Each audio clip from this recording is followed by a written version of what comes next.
In the labyrinthine world of the human psyche, there are hidden abysses that rarely see the light of reason. Bruce, a middle-aged man with a life so unremarkable that even his neighbors had trouble remembering his face, found himself in one such abyss. His life was a silent series of routines. Get up, go to work, come home, sleep. A cycle of monotony that left little room for deviation. But the apparent security of this daily routine concealed a darkness that seethed deep inside him. One day, when Bruce was involved in a tragic accident, his entire life suddenly changed. He fell into a coma, and it was months before he woke up again. It was a medical miracle. But what no one suspected was that Bruce was no longer the same. He heard a dark voice in his mind. It was pure evil. Its sound was deep and terrifying. It mocked people, and it wasn't long before it despised Bruce too. You pathetic loser. Just look at yourself and your life. You live lonely and alone in a small apartment. Tell me, Bruce, when was the last time you felt love and closeness? Nobody wants you. You're not good enough. Tell me, how do you feel when you look in the mirror? Are you proud of yourself, or do you feel shame and hatred? You are a disgrace. Is this your life, Bruce? Are you kidding me? You have nothing. No adventures, no love, and no direction, the voice said. Bruce was startled. A cold shiver ran through him. Leave me alone. You don't know me. I have a good life, Bruce replied in a shaky tone. Lie, the voice shouted. But don't worry, Bruce. I can help you. You are weak, but not hopeless. I can be your friend. Together we can achieve anything. Wealth, fame, and power. Everything you've ever dreamed of can be yours in a short time. You just have to trust me and do what I tell you, the voice continued. Be quiet. Just be quiet. You don't exist. You're nothing but a ghostly imagination, Bruce screamed. Bruce's thoughts remained silent for days. He returned home and tried to relax. Bruce felt a sense of relief run through him. He took a hot bath and began to smile with sheer joy. It was all just his imagination. Probably because of the stress, he thought to himself. There was a pleasant silence in his apartment. Did you think you could just get rid of me like that? You poor fool. You're mine, and there's nothing you can do about it, the voice bellowed. And so Bruce realized the seriousness of the situation. He was terrified. But he had no one to talk to about it. He was too worried that people would think he was crazy. But like a shadow that grows as the day progresses, the voice gained strength and presence. It began to comment on fragments of his life, mocking his insecurities and fueling his deepest fears. Bruce had always considered himself a rational person. He believed in the power of logic and reason, weapons he tried to use against the increasingly intrusive voice. He searched for explanations in books and on the internet, diagnosing himself with all sorts of psychological conditions in the hope of finding a solution. But knowledge alone was powerless against the voice that had infiltrated not only his thoughts, but also his dreams, plunging him into nights of terror. Cruel nightmares followed, keeping Bruce awake for nights on end.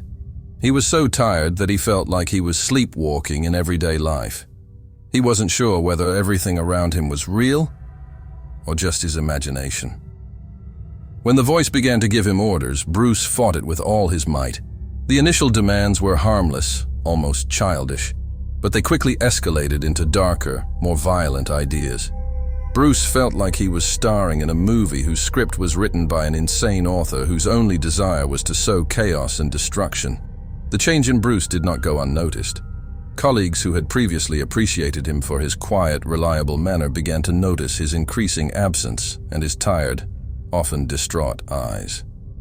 His work suffered from the long, sleepless nights and days he spent fighting the voice in his head. Bruce, look at your colleagues. They're dumping their tasks on you. Those hyenas. Only together are they strong. They laugh at you. Look into their eyes.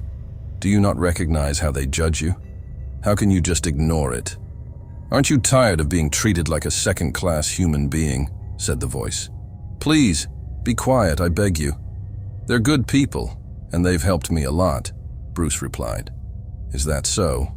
Only this morning Paul gave you tasks that he could do himself. And what's he doing while you're doing his work?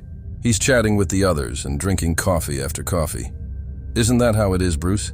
Isn't that how it is? The voice asked. Well, yes, but I don't mind, said Bruce. Before he could answer, the voice roared, Weakness! Go up to him and say that you are tired of his rude behavior towards you. Respect is not given, it is taken. Do it. Do it now. Bruce ignored the voice as best he could, but deep down, he knew it was right. Bruce isolated himself completely and spent all his time in his apartment. His social life, never particularly vibrant, withered completely as he withdrew more and more into himself, into an endless inner dialogue with an enemy that no one else could hear or see. The voice grew more powerful with each passing day. The sleepless nights drove Bruce mad. He begged the voice to leave him alone, but it was merciless. Bruce, I'm making you an offer. Either you give in and do as I say, or you'll never sleep another night, said the voice. Leave me in peace. You are insane. I will not bend to your will. You are evil, Bruce replied. You will serve me whether you want to or not, the voice said darkly. Bruce was suffering from severe hallucinations caused by his lack of sleep. It was as if he was trapped in a nightmare that would never end. The voice unsettled Bruce and convinced him that he was doing horrible things that he didn't even realize. Bruce was on the brink of sanity. It wouldn't take much for madness to take hold of him. The point at which Bruce gave in came on a rainy Thursday. The voice, which had now taken on a commanding, unmistakable tone, demanded an act that would destroy everything he knew.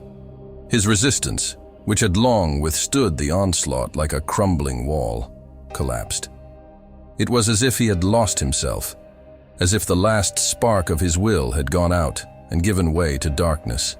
At first, the voice drove him to argue with Paul as he once again shifted his duties onto Bruce.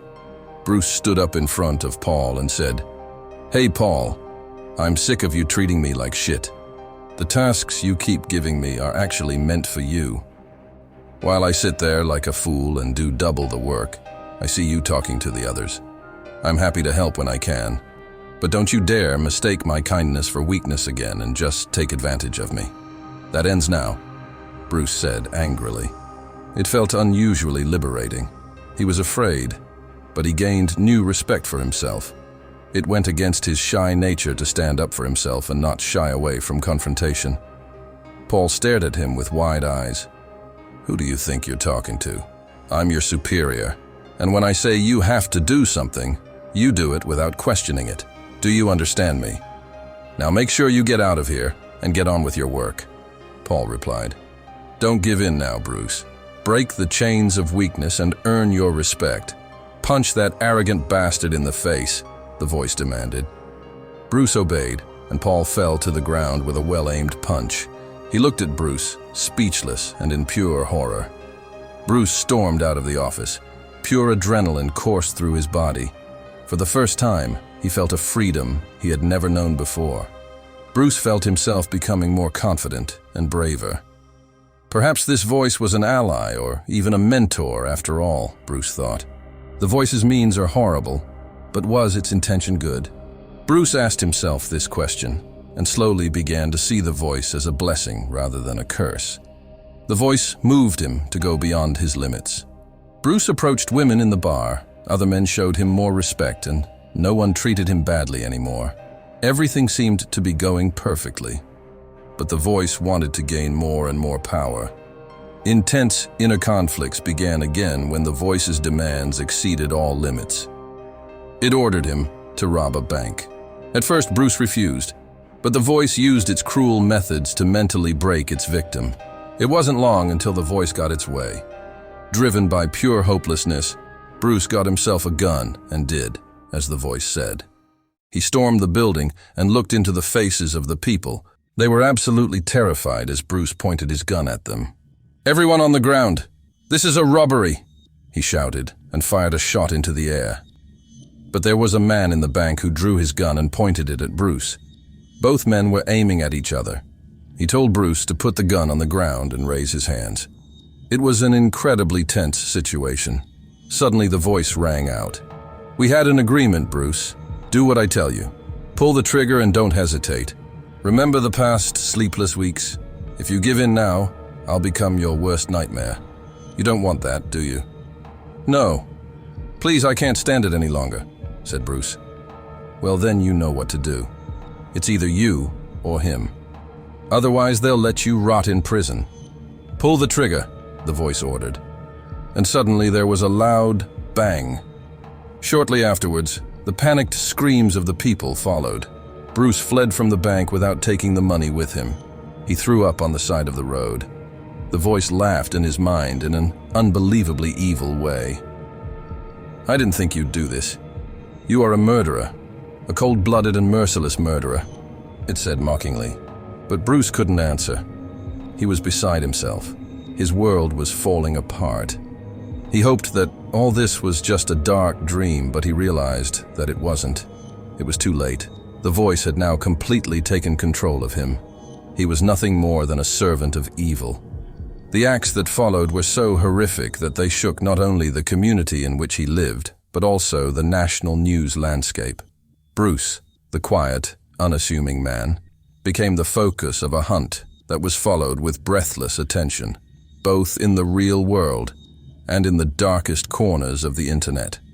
People tried to understand how someone so inconspicuous could undergo such a transformation. The tragedy lay not only in the actions themselves, but also in the brokenness of a mind that gazed into the abyss and eventually sank into it. In the darkest moments of his imprisonment in his own psyche, Bruce found no peace, no redemption. The world he knew had become a strange, hostile place where he was both hunter and hunted. The voice was now his master, a tyrannical ruler over his thoughts and actions. The distinction between reality and madness blurred as he was drawn deeper into the maelstrom of darkness. The media portrayed him as a monster, a being without humanity or remorse. But those who had once known Bruce, or at least thought they knew him, saw something different.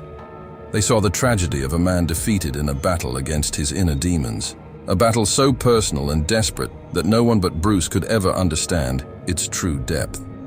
The police investigation revealed, piece by piece, the double life Bruce had been leading while trying to appease the voice. His small, tidy house, which had once been a refuge from the world, became the scene of an intense search for answers. Investigators found notebooks filled with cryptic notes and drawings that offered a glimpse into his tortured mind.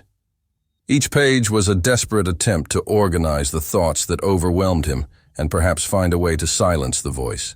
But there was no redemption for Bruce. His final act, an act of shattering violence, was at once a desperate cry for help and a final capitulation to the darkness. When the news of his death spread, it left a community in shock, torn between pity for the man who had so terrified them and relief that his campaign of destruction had come to an end. Reflecting on his life and actions, people search for answers, for reasons that might explain why Bruce took the path he did. But some questions remain unanswered, hidden in the shadows of the human mind, a mystery as complex as life itself.